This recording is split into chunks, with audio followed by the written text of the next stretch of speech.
Hmm.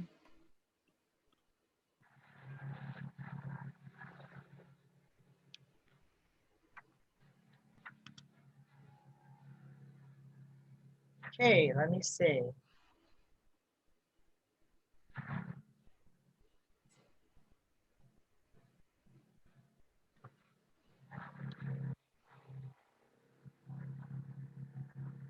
Here, I'll do one on fat.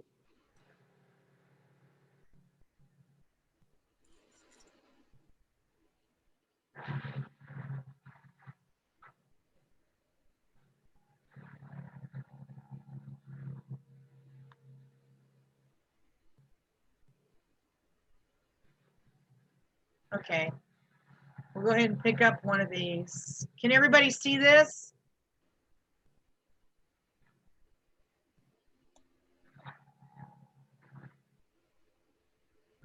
Okay, so. I'm still on the PowerPoint. Me Oh, too. it's still on PowerPoint? Okay, so let me go ahead and I wonder if I can do the stop share and then start share again. And it'll come up because I've got it right here. There it is, right there.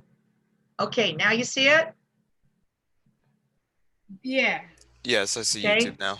So we can do the truth about fad diets. Let me see. I'm trying to pick one here that I think would really. This one's 5 minutes. We got some really good ones. As we learn to live bigger and bigger, we are constantly looking for quick fixes to battle the world.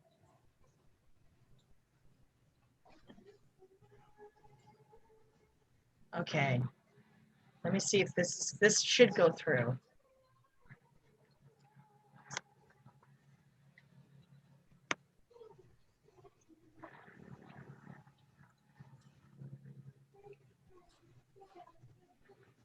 Okay.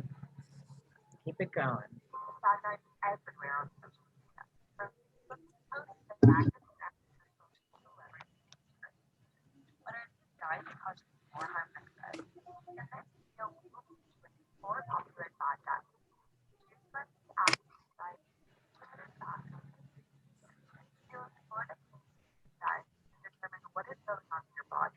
You are able to inform decisions regarding your health. Okay. Cleanliness is a proven market where individuals look to health.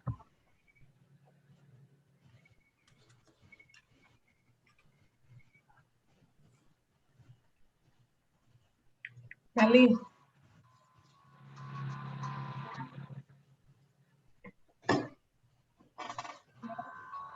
Okay, this did not come out right, did it? Skip ad. All right.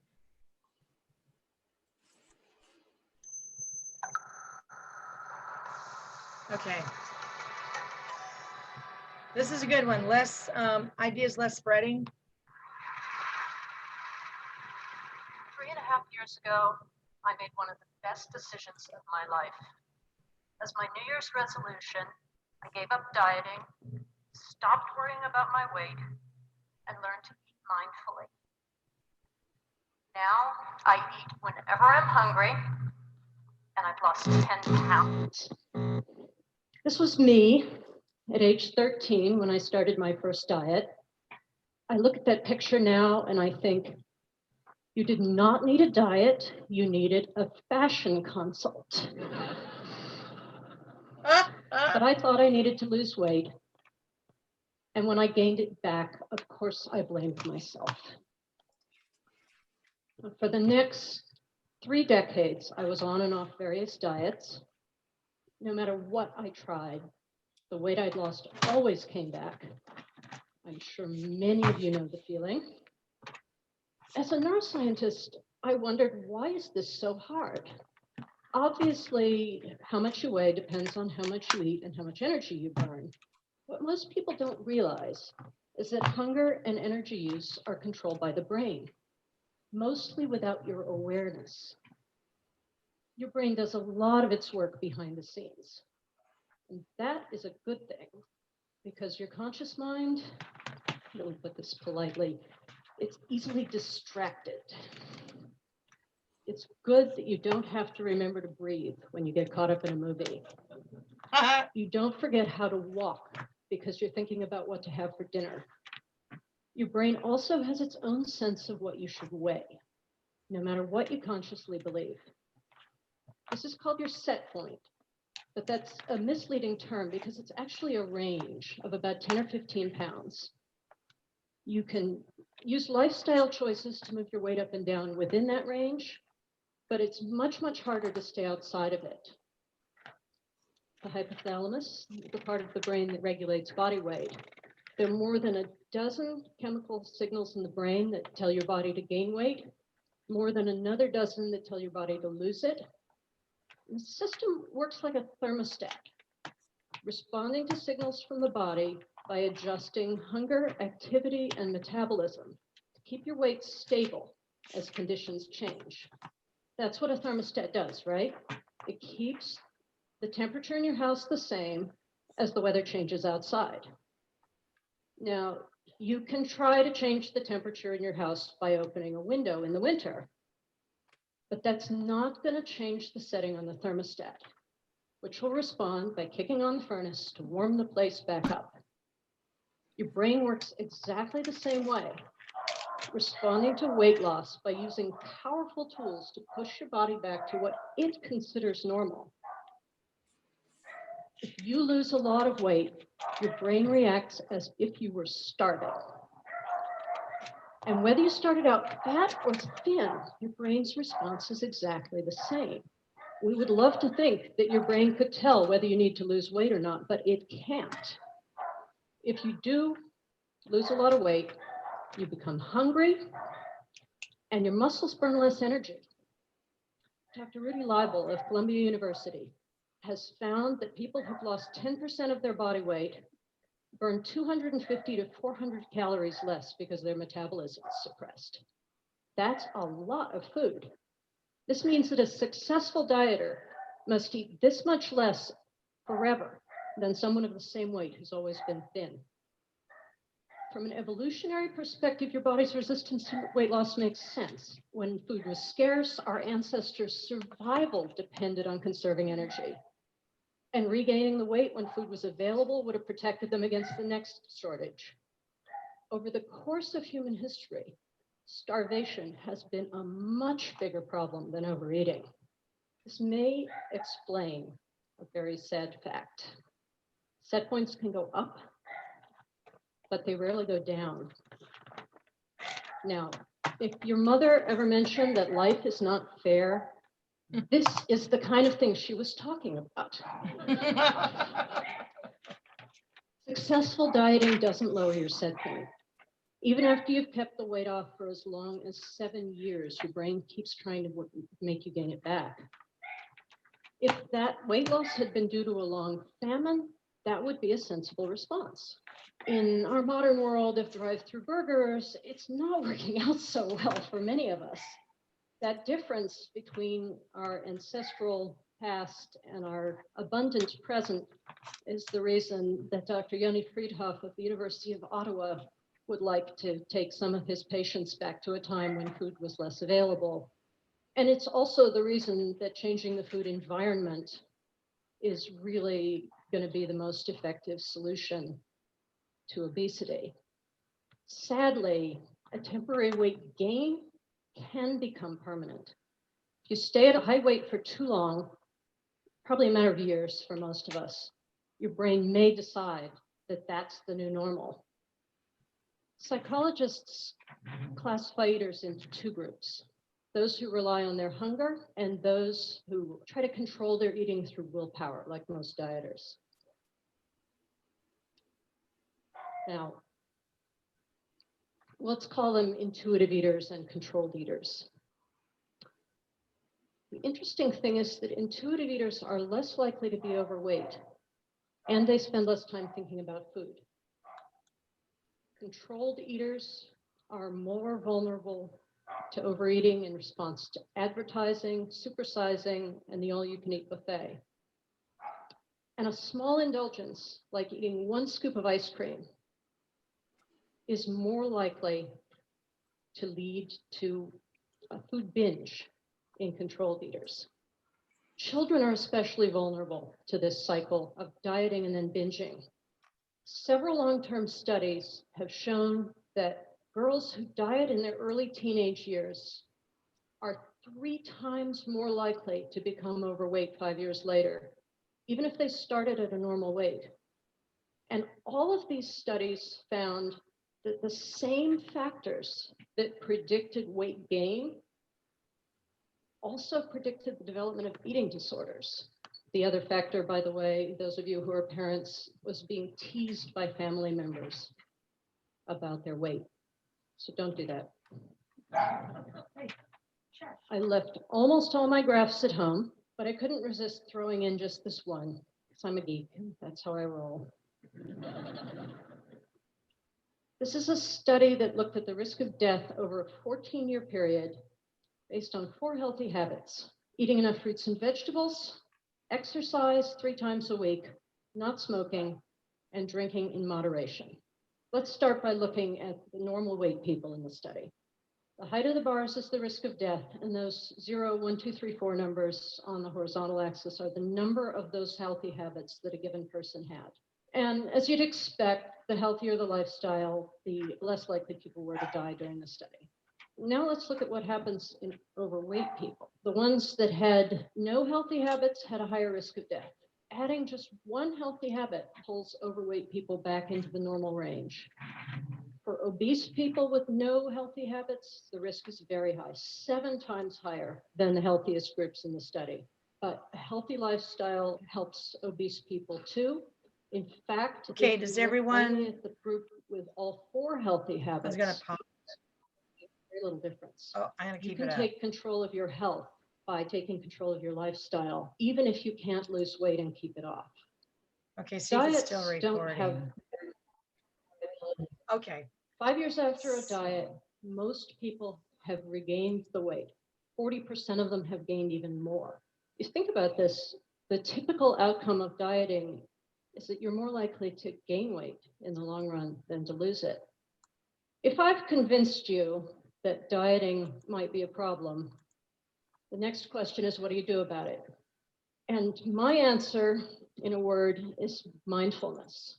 I'm not saying you need to learn to meditate or take up yoga.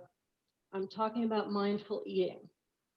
Learning to understand your body's signals so that you eat when you're hungry and stop when you're full.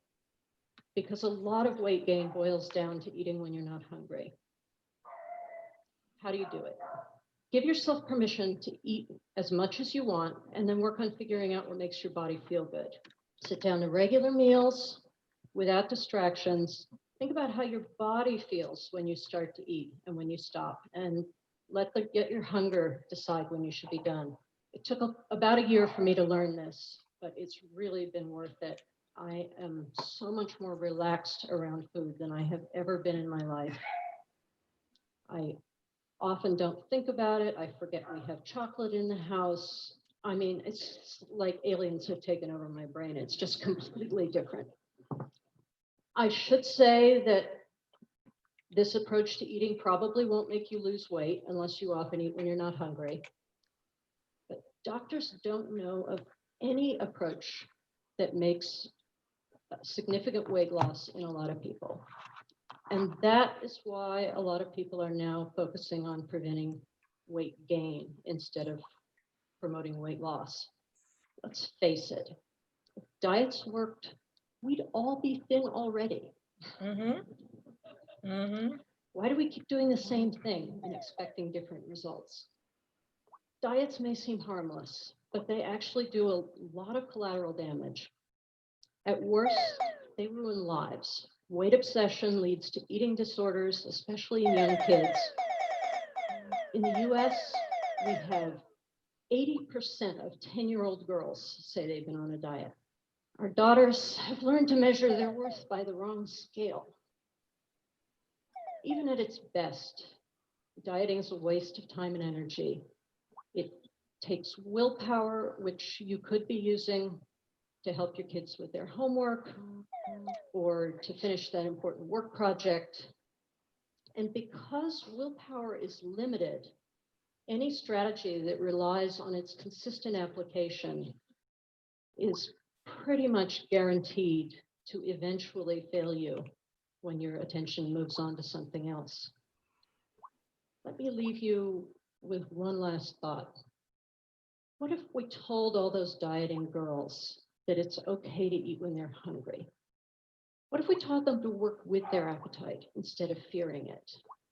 I think most of them would be happier and healthier. And as adults, many of them would probably be thinner. I wish someone had told me that back when I was 13. Thanks. Okay. So what do you guys think about that? I gotta shut it off now. Now I gotta shut it off. Okay, let me see if I can shut it off now. Okay, cancel. Okay, so what do you guys think about that? I love that. I think she was right on about altering our mind Mhm. to assess how our body needs rather than fighting and what our Always body needs. fighting. All that resistance, it creates even more, and then we keep persisting what we're resisting. That's So it. Great. That's it. Very good. Very good put. Anyone else? I thought that she was very good, and I was thinking she was a little bit long, but I think she said it very well. And I like to always share TED Talks. I think they're very, you know, they can be very insightful. Okay. So any questions? I'm going to go ahead and we'll start chapter 8 on Tuesday, and then we'll try to do like a review. And then probably about the middle of October, we should have, oh, you should also have your 3 days assessment of your diet intake. That should be pretty much well ready to send in. Okay. And I think that's it for now. Oh, I put an article on discussions. Did everyone see that? I did see it. It's a very long article. I know it's long, and I said, okay, there's questions at the end of it. So just specifically answer those questions. It's about people who have disabilities and how they can increase their physical activity and have a better outlook. I think it's a very good article. Are you talking about the what do you call this? Discussions. Yeah, the discussions about the about psychological health of older people. Yeah, it's kinesiology. It was under a kinesiology library in MSJC. I found it in there, and I thought it would be a really good article for everybody to read because it's kind of consistent with chapter 6. Kinesiology library. Okay, because I'm not sure if it's from the kinesiology Yeah. library, but the article was about the psychological health of older people, wherein if you apply some leisure activities, some sort of leisure activities, Mhm. it will help them improve their, the psychological health. That's the Right. article I'm talking about, right? Okay. Yeah. Yeah. And it had a woman with one leg and she's golfing. Do you remember that picture? Yeah, I think so, yeah. Yeah. So I think there's more than just elderly. I think it's, adults, older adults. Older adults, yes. Yeah. Yeah. But I thought that was really a good article. So, go ahead and answer. There's 4 questions at the very end. So answer them and then just, I'll give you 10 points for that. Okay. And I'll look back and see who did it. Okay. All right. We'll have a nice weekend, and I guess I'll see you Tuesday. Thank you very much. All right. Thank you. Tuesday. Bye-bye. Bye-bye. Have a good weekend, everyone. Bye. Bye. Yeah.